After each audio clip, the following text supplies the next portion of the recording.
So my name's Joe Kaplan. I am from Accenture, and I'm going to tell you about our passwordless journey.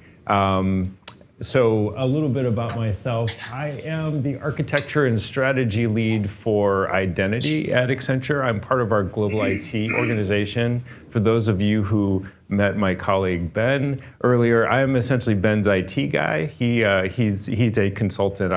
I'm just in there, like, you know, setting up laptops and creating accounts and yeah.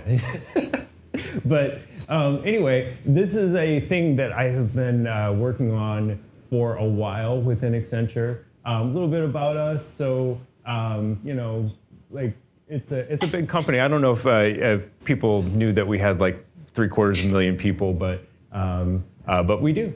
And a couple of things that are potentially interesting directionally. So I'm going to be talking a fair bit about this stuff here today. When I say, so this number here, 395,000 people, so these are people in our environment that no longer have a password at all. And so our passwordless journey has been all about not only getting people to use passwordless methods, but actually completely taking the password off the landscape, not needing a password for anything. If you were to look at this and say, well, Joe, you got 395,000 done, and it looks like you got 850,000 people. So we're not done yet. We're in the middle of this part of our journey, which is the actual full removal of passwords from the directory. And so I will tell you all about how that's going and how we got to where we're going. But this is like a pretty interesting thing to actually take passwords away from your users and not have them and not need them for anything. So we'll be getting into that a little bit. A couple of other fun facts that are on this slide. That one right there. So if you were to look in our Azure AD tenant, we have 24,000 configured single sign-on apps in our tenant. And this grows by a couple hundred a month. So sometimes they go away when stuff doesn't exist anymore, but mostly it just grows and grows and grows. And so it's a really big, interesting identity organization to work in. We will probably hire somewhere between 150,000 and 200,000 people this year. We have a lot of attrition in some of our geographies, and there's just a lot of churn through the directory. So it's a really interesting place to work as an identity and access management practitioner. So a little bit about like our general IT philosophy, because this ends up informing how all of this stuff kind of works. So first of all, we are very, very, very cloud. We are all in on the cloud. This does not mean that we have no on-prem anything anymore. We're still like a hybrid identity organization, but we've like moved most of our IaaS infrastructure into the public cloud. We're also going like full cloud native with all of our new application development stuff. We're a giant SaaS consumer, and that is our primary way that we try to get IT services from our vendors today. So like a big Workday shop and things like that, giant O365 customer. We have been a strong auth org for a very, very, very long time as well too. So in my Azure AD environment, we have a CA policy. It is all cloud apps, all users, all the time. And we've had that for a very long time. So every single time one of those apps gets added to Azure AD, it is automatically MFA for everyone all the time. That ends up being like a giant part of the thing that we've been working on as well too, is taking that whole MFA thing and making it better. We're a consulting firm, and our people need to be able to get to our stuff, and having all this stuff behind VPNs is really a huge barrier to that. So we don't put our stuff's on the public internet. We've been like a BYO company since before that was a term. And we use a lot of the zero trust controls like conditional access policies and managed compliant device to restrict what you can get to. But essentially everything that we have in our IT landscape is generally consumed as if it was a SaaS app. So even all our custom stuff just looks like another SaaS app to our normal end user. So when Ben goes to do his time report, that's just another website that could have been from Workday, but it's not. We wrote it ourselves. And so I think those are like a bunch of the key points that like are part of the overall way that we go about doing our IT thing.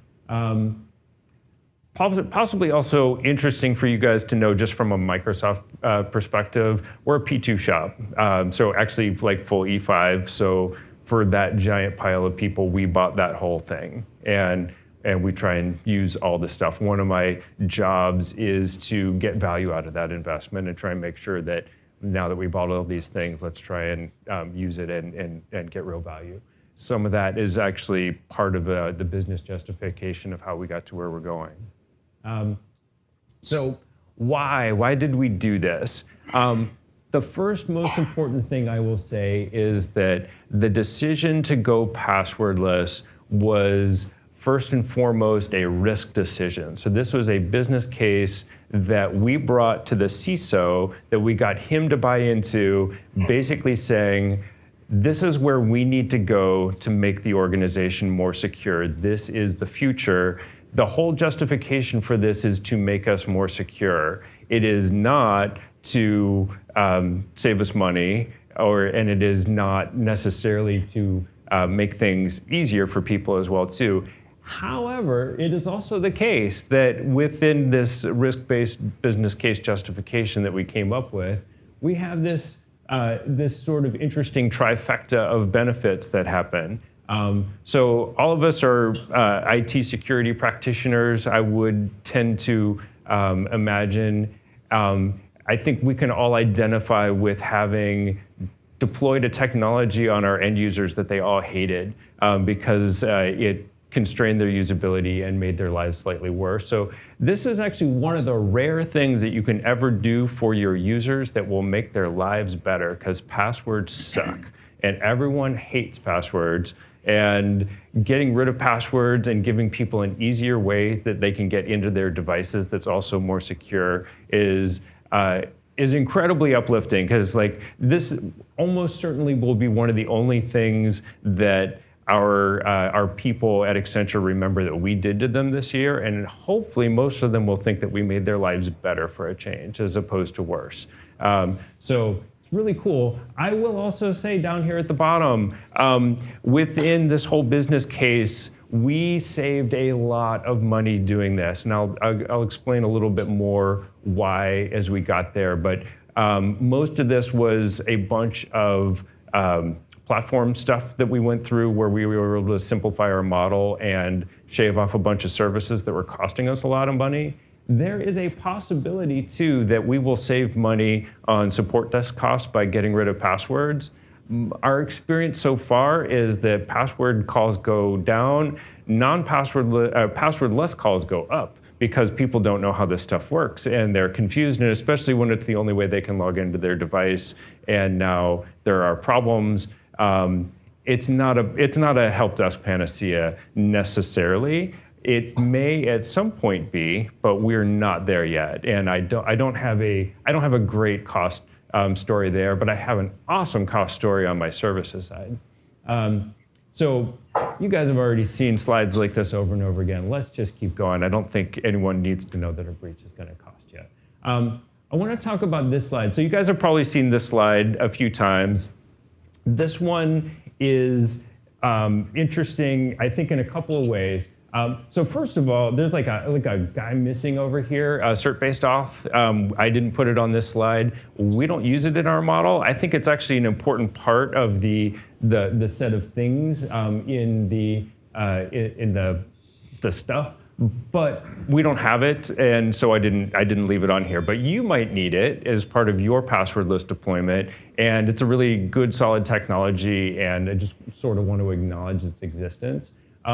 Within this is some color commentary by Accenture. So if you've ever seen the Microsoft slide, this like horizontal swim lanes of phishing resistance, so this is like a little bit artificial. Like something is either phishing resistant or it's not, right? And the only things that are actually fully phishing resistant are these guys, along with cert-based auth not included. This one is passwordless, but it is not phishing resistant. One can make a reasonable argument that this one is much more difficult to phish than a bunch of these other ones down here, but it is not fully phishing resistant. So it has this special place of what we would call medium phishing resistance.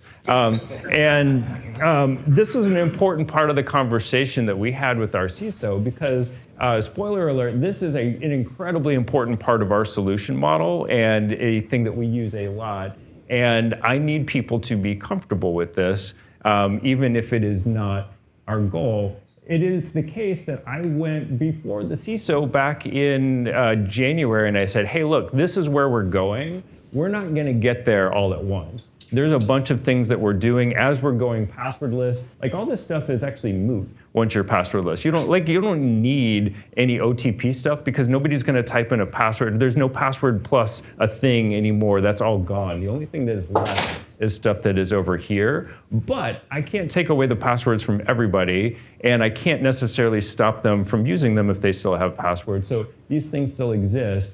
We have been killing these things all year long as well too. We decided, you know what, this stuff is bad, get rid of it. And this was hard, getting rid of voice and SMS, but this is part of our overall hygiene of getting, so I think the original version of this said good, and we editorialized that into less bad.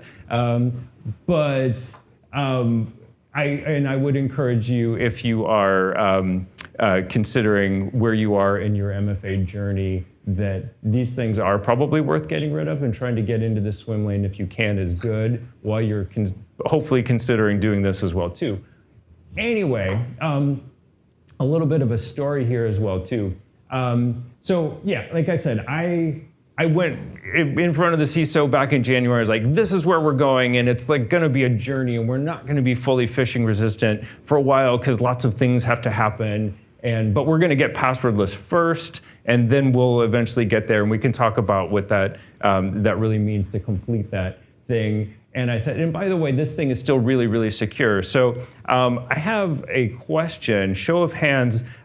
Maybe some of you heard Alex yesterday talking about the Midnight Blizzard threat actor who was going around and like actually doing MFA phishing, like spear phishing on specific customers and targeting people who were had like passwordless phone sign-in enabled in their environment. So show of hands, anyone in the room actually get a call from Microsoft that their organization was part of the group of people who were targeted by Midnight Blizzard? Only me? You didn't get that call? No, I didn't actually get that call. I got invited to the meeting with the ominous title where we talked about it. Yeah, sure enough, we were targeted by this. Microsoft, like through magical means, like discovered that this had happened because none of our stuff actually found it. And so a thing that we came to discover is that like medium phishing resistance is not phishing resistance, and it is certainly possible that people will give up their 2-digit code to someone talking to them in Teams if they're persuasive enough. Yeah, beware. This is a good technology, but it is not all the way there either. Let's keep talking about some other stuff. First of all, just to disambiguate. So hopefully it's clear that when we're talking about passwordless, this is not traditional MFA, because it's not, like traditional MFA is typically a password plus another thing, and we're actually using a completely separate authentication mechanism. It's also important to know that passwordless authentication is multi-factor authentication. It just doesn't have a password as part of it. So there are multiple factors. There's all sorts of interesting, like there's some really nice articles written about the difference between a factor and authenticator. And within passwordless authentication, there are two factors in the same authenticator. So it might look like there's only one piece to it, but there are actually two factors just combined into the same authenticator.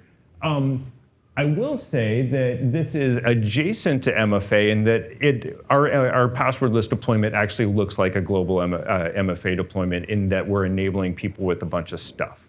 And it piggybacks on top of that and will eventually replace it. So it's also not the same thing as SSO, but it is in our model SSO adjacent because SSO deployment piggyback, like passwordless is on top of that, okay? Like we use our SSO enablement in order to broaden the reach of passwordless to all of our things. So passwordless is a layer that takes advantage of all that investment that we've made in SSO, but it is not the same thing. So, and talking about this a little bit more, so what actually is passwordless? So passwordless is more specifically, and getting into a little bit more gory details since we're at HIP and this more technical audience, passwordless is always going to be some kind of a cryptographic authentication mechanism that is bound to a device. You are typically going to unlock this thing with some kind of a thing, sometimes referred to as a gesture. Our change management people hate that word and they use the word unlock method, but it's the same thing. There's something you're going to do to unlock this. And this is frequently going to be a PIN code or a biometric sensor that will be used to unlock this thing. And then there's some cryptographic magic that happens, and you do a secure key exchange that authenticates you with the remote system.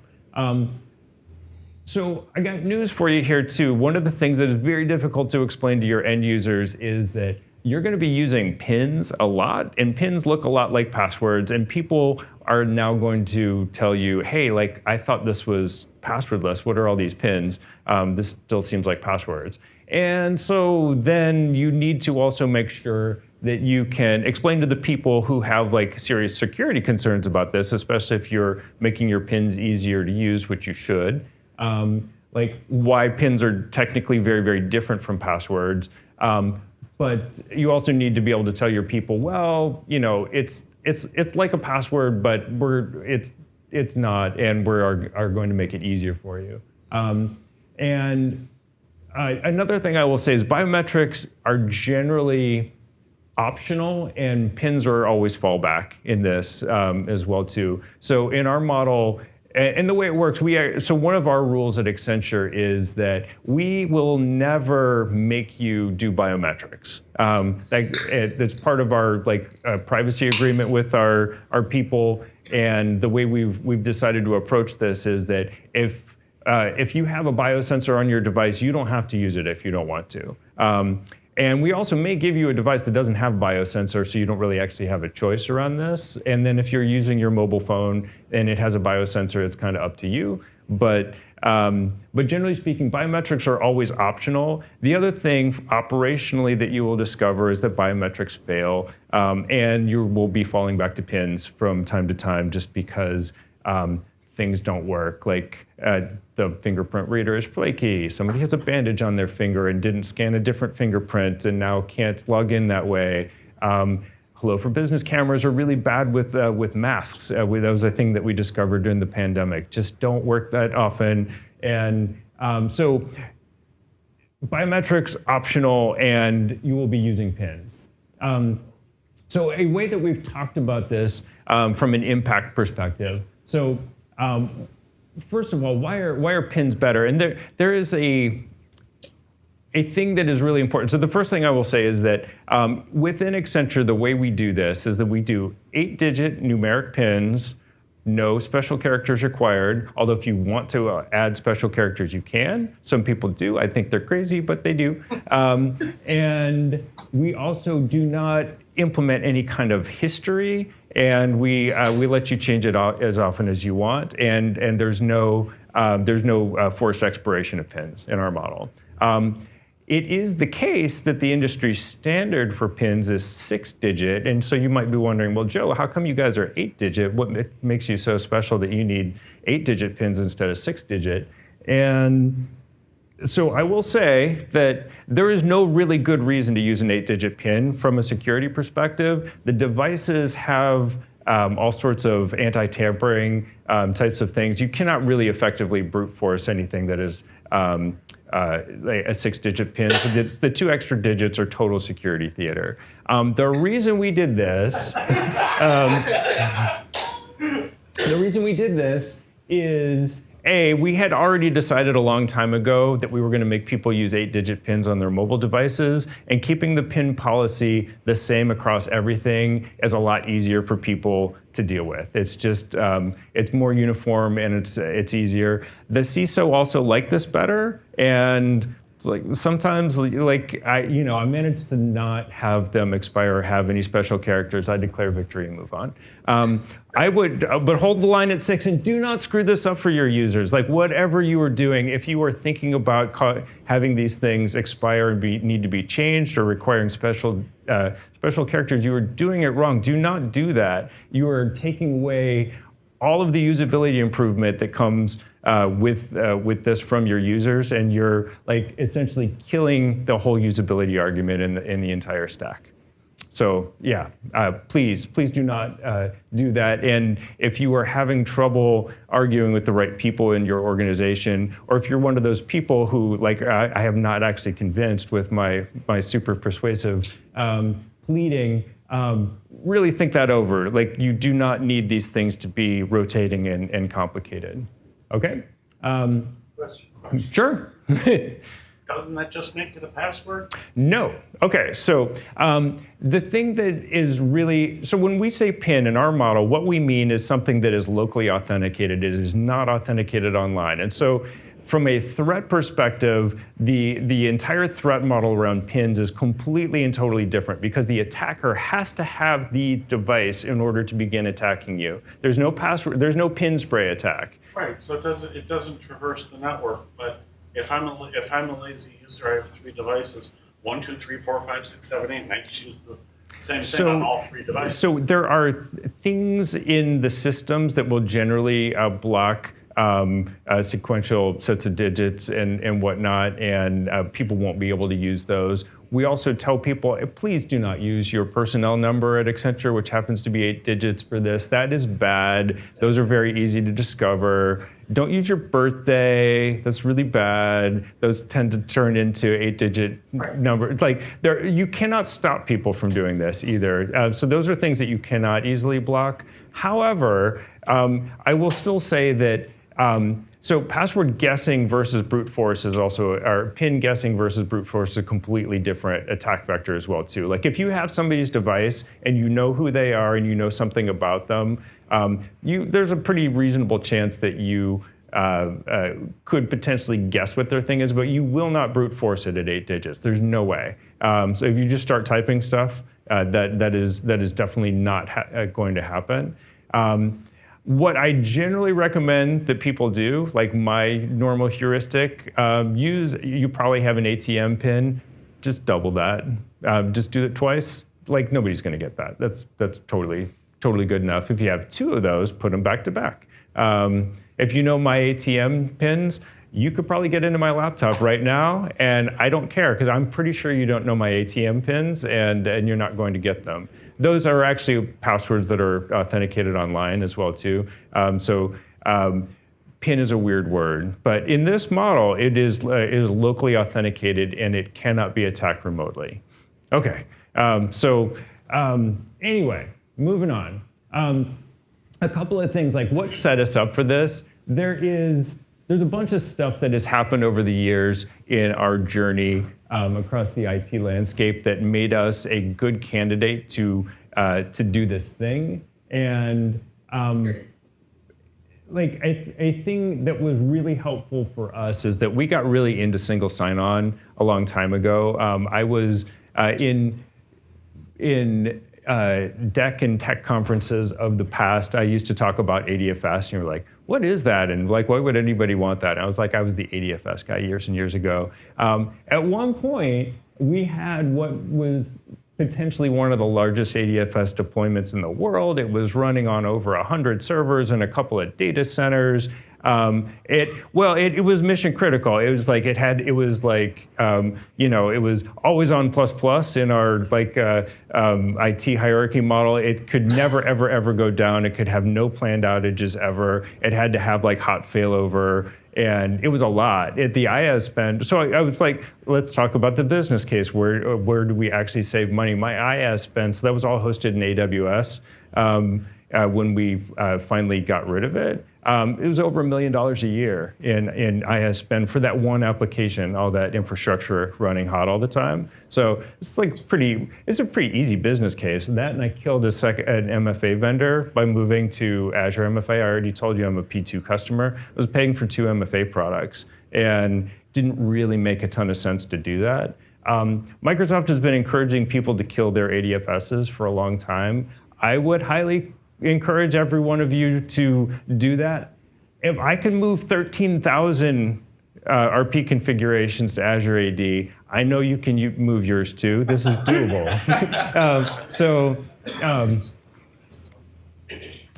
Yeah. Well, I've got 24,000 now in Azure AD, so yeah.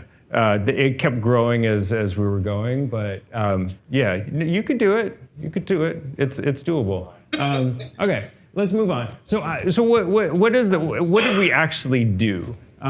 So the first thing is like our passwordless model, because we're taking passwords away from everybody, that means that you need to be able to log into all of your stuff on all of the devices that you use. And so what is the Accenture device mix?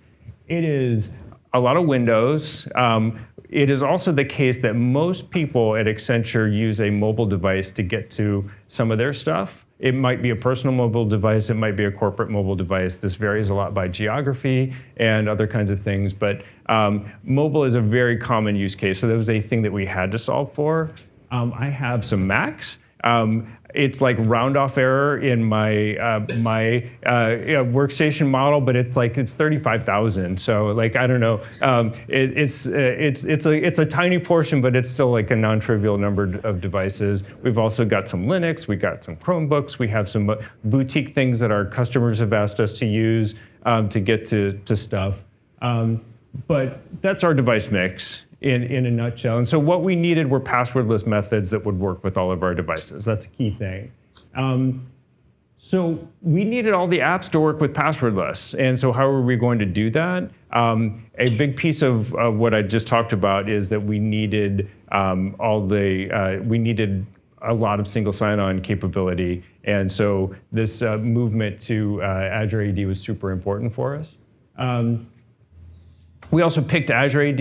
You might use another IDaaS, but this is the one that we picked, and we have pinned all of our hopes and dreams on it, including the passwordless journey. And so this ends up being an important part of what we're doing. How did we do it? So first of all, you might see like this we've been working on this for a while. And so why did it take so long and whatnot? So the first thing I will say is that it's a big company and it's big IT and things take a long time to happen. I will also say when we started, a bunch of the things that we're using today, like FIDO and passwordless phone sign-in, hadn't even rolled out yet. They weren't available. So it took a while for this model to come together. When we first started Hello for Business, which is an important part of our model, was not really ready for prime time. I think it has matured a great deal in terms of its operability, but it is it took a bit. But essentially what we did, so there were 2 parallel processes. We moved all those apps to Azure AD. So that happened, and the migration happened, and ADFS was turned off, and there was much rejoicing. And while we were doing that, we also went through this process of going through all of our users, enrolling them in the passwordless methods that they needed in order to get on their devices. So this was Hello for Business, also was a lot of phone sign-in for people using other stuff, and then other things. I'll talk a little bit more about that. So when we hit this critical mass of having enough, like basically enough of the surface area of things that don't need passwords anymore, and we had people set up to log in passwordlessly, then we start this phase over here, which is where we are today, which is taking the passwords away from the end users. And technically, the way we actually do this is they're marked as smart card login in Active Directory. They don't actually have smart cards per se, which just means that they can't log in with a password ever again. We also, we scramble, we do like a password reset on their account before they do this so that their synced password in Azure Active Directory is unknown to everyone. There's some weird long password that's in Azure AD, and but it is gone. Nobody has that, nobody can use it. We also we disable self-service password reset on them in Azure AD so that they can no longer change their password through that mechanism. And their password is now gone, and they can no longer do anything with anything other than passwordless methods. So that's how it works. That's what we're rolling through the entire organization doing right now in batches of like 30,000 a week.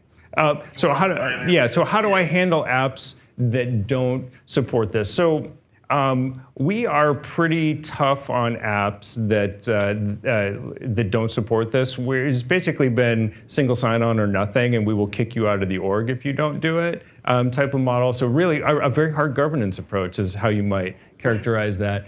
I will say, so the elephant in the room is that we still have hybrid workstations. It happens to be the case that first-time login to a hybrid workstation requires either a password or a FIDO token or a smart card. So if you look at this, this is our model, and I've already kind of alluded to this, but it's Hello for Business for most people. Microsoft Authenticator it's just kind of the reach solution. It gets into all the corners. It doesn't give you Windows login unless you're on Azure AD joined machines, in which case it does, which is kind of neat, and we'll have those soon. But and then FIDO tokens in the nooks and crannies, and this is where we how we deal with clean room as well. Like if you're in one of those special situations, yes. Special responsibilities in work locations, those guys get FIDO tokens.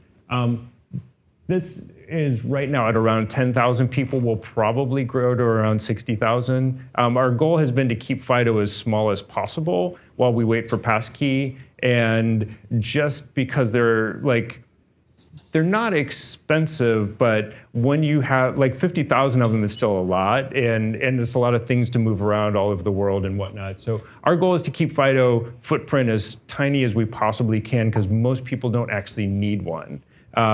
They can get by with the other two things. Is that the answer to the question? That is the answer to the special work locations. FIDO is how we have generally addressed that, and when that doesn't work, it gets weird. So the thing I was going to say, like back to the hybrid workstation thing, what do we do? You get a new workstation. I already told you I'm not giving you a FIDO token, you don't have a smart card, you don't have a password anymore. How do you log into a hybrid workstation the first time? So we have a self-service method. You can get your password back when you get a new workstation. There's a website you go to, you unpasswordless yourself, you do a self-service password reset, you log into your workstation, and then you re-passwordless yourself. This sucks. This is not really great. But you don't get a new workstation that often. And by January, we're going to start rolling out Azure AD joined machines that you can bootstrap with a tap code. And that actually works. And you can also log into those with phone sign-in. So tap is another super important part of our model. So for people who are not familiar, temporary access pass is a feature that in Azure AD that it's a password, but it has constraints that are placed on it, and so it can be one-time use, which is how we use them in time bound. We issue one-time use 30-minute tap codes to people, and is treated as MFA by the conditional access subsystem, which is incredibly helpful with that CA policy that I talked about before. And we have these available via self-service as well as through help desk. So help desk can issue you these, but we also have a self-service website. So you can, on your Hello for Business workstation, go get a tap code to bootstrap your new phone that you just got. So you don't have to ask anyone to do that. Yes. I think I'm out of time, or almost out of time, but but yeah, I'll just take questions. I have a couple more slides, but you kind of get most of the flavor of what I want to talk about. I'd love to answer questions as long as I can. First question, I'll give it to Jeff. Yeah, I want to get a sense of where do you stand with passcodes? Passkeys, rather. Passkeys. So passkey, my take on this is that it's going to be like, I wish to replace my entire passwordless phone sign-in for authenticator deployment with passkey. The thing that is interesting about passkey is that in order to use a passkey to authenticate to a device other than the device that you're on, you need a communication channel between them. And that will really complicate this stuff in a bunch of interesting ways and potentially create a bunch of operational problems and deployment challenges. Because, like, for example, if I want to now use that to log into a Windows workstation, I need connectivity between this device and that device. And so what's that going to be? Is that going to be Bluetooth? Is that NFC? And that potentially gets really complicated if I have a bunch of machines that don't have a Bluetooth radio and don't have an NFC sensor. Can I still use that, or now am I back to FIDO? But passkeys are a super important technology and a thing that we're definitely going to jump right into as quickly as we can and try and eliminate, because that's how I think I get to full phishing resistance, is by pulling passwordless phone sign-in off of the landscape. I think it will be hard to kill it, because I think it is a really powerful and useful reach solution. So I will probably have some pocket of resistance, which I still think is better than all the other stuff, but we'll need potentially some other guardrails around it to help make it more secure. I could be wrong, but I don't know that you do need a communications channel. I think it's just another. So if you're logging it, like if you have passkey on your mobile device, you can the FIDO passkeys. Oh well, so with FIDO, you have to be able to talk to the thing. So if you have a FIDO token, it's usually going to be USB, but it might be NFC and it might be Bluetooth. But to log into your Windows laptop, you have to be able to communicate with it. So if you're using a passkey on your phone to log into your Windows laptop or something else, they have to be able to talk to each other, and that adds complexity to the model that you don't necessarily have with phone sign-in. So it will probably be undeployable in some ways that I haven't even imagined yet, that will add complexity to our estate. But I do still think it's an incredibly powerful and useful technology. Another really interesting question with passkey that I have is, we assume that passwordless is always multi-factor authentication, but I'm not 100% that all passkey use cases actually should be treated as MFA. Like, if passkeys are shareable and I can airdrop my passkey from my Netflix account to my kids, is that still MFA? I don't think so, because it's not device bound anymore. So that we may have to really think about how those devices get used and rethink some of the thinking around them. We also may want to have a bunch of enterprise constraints on how they are managed, which I'm hoping our vendor will give us all the bells and whistles and levers to pull to achieve our dreams there. But I do think it's an incredibly important technology. Thank you, Joe. Thank you very much. Appreciate it, guys.